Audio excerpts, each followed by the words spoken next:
कितना अच्छा आदमी रहता है, कितना भी चेहरा काला हो उसका सर। इसी तरह अगर 10 बाई 10 के रूम में भी अगर सफाई के साथ अगर कोई रहता है तो उसके जीने का अंदाज बदलना होगा। और झोंपड़ा होता है, बिल्डिंग होती है, फिर उसकी सोच बदलती है। जिस स्टैंड से बैठता है आदमी उसकी सोच बदलती है, मुझे क्या करना चाहिए। लेकिन यहाँ से लेके स्टेशन तक मैं बताऊँ आपको तकरीबन 7-8 हज़ार झोंपड़े हैं, किसी की ज़िंदगी तब्दील नहीं हुई। कोई 30 साल में मैंने ये नहीं देखा कि कोई बच्चा एयरपोर्ट पे जा कर के इंजीनियर बनाओ या कोई बच्चा पुलिस में जाके इंस्पेक्टर बनाओ। ये हमारी फिक्र है। उनको छोड़ दीजिए, वो उनकी तरफ नज़र ही नहीं रखती। हज़रत उमर इब्न ख़त्ताब रज़ियल्लाहु ताला ने एक निज़ाम बनाया था बैतुल माल इस्लामिया का, जिसको बोलते हैं all India minorities people fund of India. आपके 3 निज़ाम थे जो पूरी दुनिया ने उसको अपनाया। एक तो निज़ाम था आपका फौजी निज़ाम, फौज जो बनाई हज़रत उमर ने बनाई। दूसरा इक़्तिदार के अंदर किस तरह से कैबिनेट बने, ये निज़ाम हज़रत उमर का। तीसरा बैंकिंग का निज़ाम। तो आपने 3 विंग बनाए, ज़कात, फितरा और इमदाद। क्या बनाया? ज़कात, फितरा और इमदाद। तो जिस जाविये से मदद आती थी, अगर कोई ज़कात देता था तो ज़कात के विंग में जमा होती थी, फितरा देता था फितरे के, और इमदाद करता था इमदाद।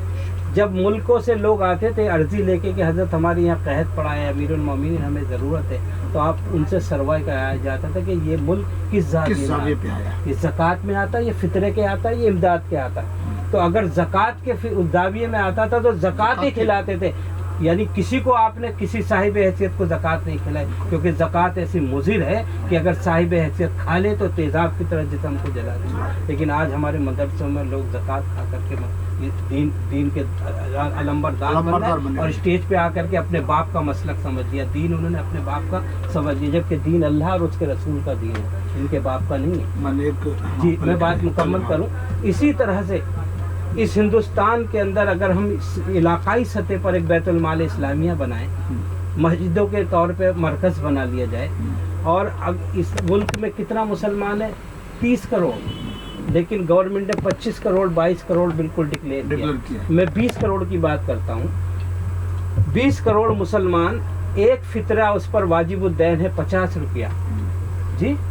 और जब तक आप दोगे नहीं आपकी नमाज, ईद की नमाज नहीं होगी। चिल्लाते रहते हैं मौलाना पहले ईद फितरे का पैसा दे दीजिए जी, जब फितरे का दोगे तब आपको सुकून मिलेगा, हाँ अब मैं नमाज पढ़ूँ। तो हम 40 रुपया जहाँ देते रहें, किसी का नाम आ रहा, सिर्फ 10 रुपया बैतुल माल में जमा कर दें। 20 करोड़ मुसलमान है, 10 रुपये के हिसाब से लगाओ 2000 करोड़ रुपया हमारा अपना।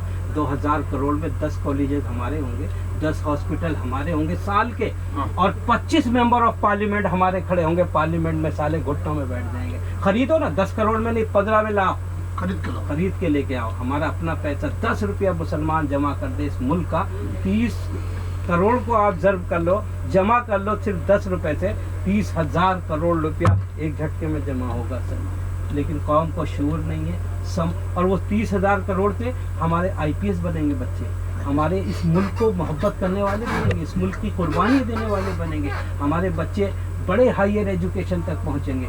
लेकिन हम कुछ भी नहीं सोच रहे थे, कुछ भी नहीं। सिर्फ एक 10 रुपये ये सोच करके दे दे बैतुल माल में कि ये पान खा के थूक देंगे मौलाना, ये क़य्यूम सभा पान खा के, मुझे इसका हिसाब नहीं लेंगे। कसम से मौलाना आप ढेर लग जाएंगे, लेकिन कोई नहीं। अभी एक बात मैं बताऊं, अल्हम्दुलिल्लाह अबू आसिम जैसी शख्सियत, आपको मालूम है कौन अबू आसिम?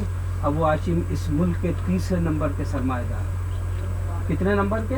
मुसलमानों में पहले अजीम जी, प्रेम जी, दूसरे नंबर पर बदरुद्दीन अजमल, तीसरे नंबर पर अबू आसिम जी।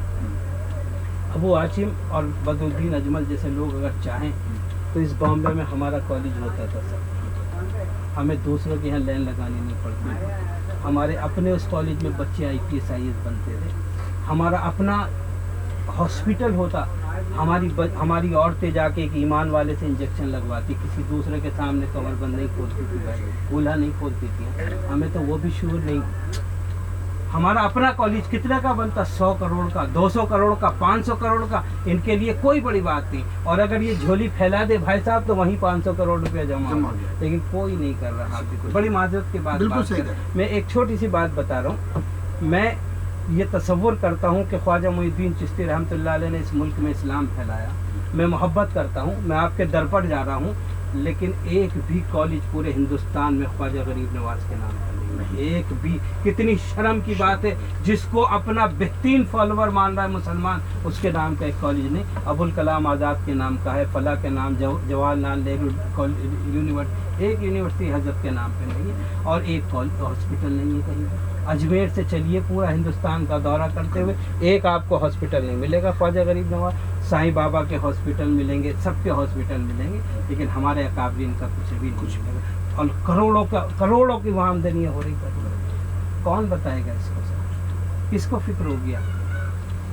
اسی لیے ہم جو ذلیل ہو رہے ہیں نا حافظ صاحب، اسی لیے کہ ہم نے اپنے اجداد اور اسلاف کو صرف ماننے کا ذریعہ بنا لیا، ان کے کردار کو نہیں اپنایا، ان کے کریکٹر کو ہم نے نہیں اپنایا. جی ہاں، تو یہ تمام باتیں ایسی ہیں، اگر انشاءاللہ لوگ سمجھ کر کے بیٹھ جائیں اور ایک یہ ارادہ کر لیں تو بڑا حل قسم سے بڑا حل 6 مہینے میں نکل جائے گا سر. 6 دن میں نکل جائے گا. 6 مہینے میں ہم 500 بیگھے زمین کا اعلان کر سکتے ہیں کہ یہاں ہمارا کالج بنے گا. ہمارے پاس آج ایک میسج آیا، اس میں اس نے میسج دیا مجھے کہ میں نے اصل میں پہلے ایک میسج دیا کہ ایک دکان ہے، اس میں ایک سیٹ ہے ایسا ٹیبل پہ لیٹا ہوا سو رہا ہے. جی جی. منشی جی ہیں جو لکھا پڑھی کرتے ہیں، وہ مال کو ویسا ٹیکا لگا سو رہے ہیں، اور ایک ورکر ہے جو سائڈ پہ ٹیکا لگا سو رہے ہیں. جی. تو میں نے لکھا نیچے مندی کا یہ حال ہے. ہاں بالکل، ملک میں مندی کا یہ حال ہے. اس میں ایک شخص نے اس میں رپورٹ جواب دیا گروپ کے اندر کہ صرف دلی میں بمبے میں نہیں پورے ہندوستان میں مندی کی یہ حال ہے. میں نے پلٹ کے جواب دیا کہ یہ ہمارے اعمالوں کا نتیجہ ہے. جی ہاں بالکل صحیح کہا. ابھی تک اس کا جواب نہیں آیا. جی ہاں بالکل صحیح کہا، ہمارے اعمالوں کا. اب وہ جو میں کہنے جا رہا تھا، جی جو زکوٰۃ کے معاملات کی بات آئی، جی وہاں پہ میں بیچ میں سے روک رہا تھا کہ مولانا کا لفظ ہے. جی جی. ایک عالم دین تھے، میں نے ان سے سوال کیا کہ جو زکوٰۃ آپ لینے آتے ہیں، ہاں زکوٰۃ آپ لے کے جاتے ہیں ہم سے، ہم قیوم صاحب صاحب کو جانتے ہیں، قیوم صاحب اختر بھائی کو جانتے ہیں، بس نا.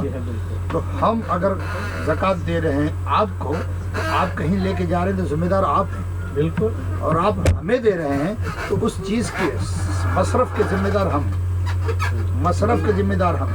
تو ہم نے ان سے سوال کیا کہ جو زکوٰۃ لے کے جاتے ہیں تو آپ یہ بتائیے زکوٰۃ صحیح مصرف ہوتا ہے یا نہیں. تو انہوں نے جو جواب دیا نا، یہی تباہی کا در ہے. انہوں نے کہا کہ ہمیں کیا لینا دینا ہے، ہم تو مدرسے میں لے کے جاتے ہیں، دے دیتے ہیں ان کے ذمہ داروں کو، اور حولان وہ کیا بولتے ہیں ہیلا شرعیہ کرا دیتے ہیں، زکوٰۃ لگ جاتی ہے. میں نے کہا قطعی اللہ کے پکڑا پہ حلالہ کر لیتے ہیں زکوٰۃ کا. زکوٰۃ کا حلالہ 88 ہزار کروڑ روپیہ. کتنا؟ 88 ہزار. میرا سروے، ہاں میں نے جو پارلیمنٹ کے اندر لکھ کے دیا مسلمانوں کے تعلق سے، 88 ہزار کروڑ روپیہ صرف زکوٰۃ کا ایک سال میں مسلمان کا جمع ہے. کتنا؟ 88 ہزار کروڑ روپیہ ہندوستان میں صرف زکوٰۃ کا، صرف زکوٰۃ کا مسلمان کے اندر جمع ہوتا ہے. جو زکوٰۃ، میرے ایک دوست ہیں تقریباً میرے خیال سے 80 سے 90 لاکھ روپیہ زکوٰۃ کا نکالتے ہیں. کتنا؟ 80 سے 90 لاکھ روپیہ. اور اس کے علاوہ فطرہ الگ، اس کے بعد دوسرا امداد الگ اس کی ہے. اور وہ صبح سے فجر کی نماز سے بیٹھتے ہیں، 10 بجے تک بیٹھتے ہیں، لائن لگ تمام. اور ایک خوبی یہ کہ 2000 سفیر کم سے کم ہندوستان کے تینوں ٹائم ان کے یہاں سحری سے لے کے اور افطار تک ان کے یہاں لنگر چالو رہتا ہے. ابھی ہم نے ان کو ایک مشورہ دیا کہ حضرت اب کچھ اور تبدیل کیا جائے، وہ زکوٰۃ اپنی جگہ جہاں دے رہے دیتے رہیے. تو ابھی ہم 3 سال سے کیا کرتے ہیں، پنجاب جاتے ہیں. پنجاب میں ہم سروے کرتے ہیں دیہاتوں میں کہ جو مسجدوں میں لوگ رہ رہے پنجابی لوگ، تو ان سے سودا کرتے ہیں کہ بھائی کتنے میں یہ آپ ہمیں دے دو گے یہ مکان.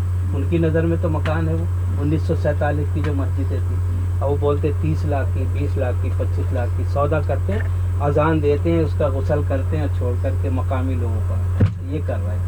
کتنا بڑا کام کر رہا ہے سر.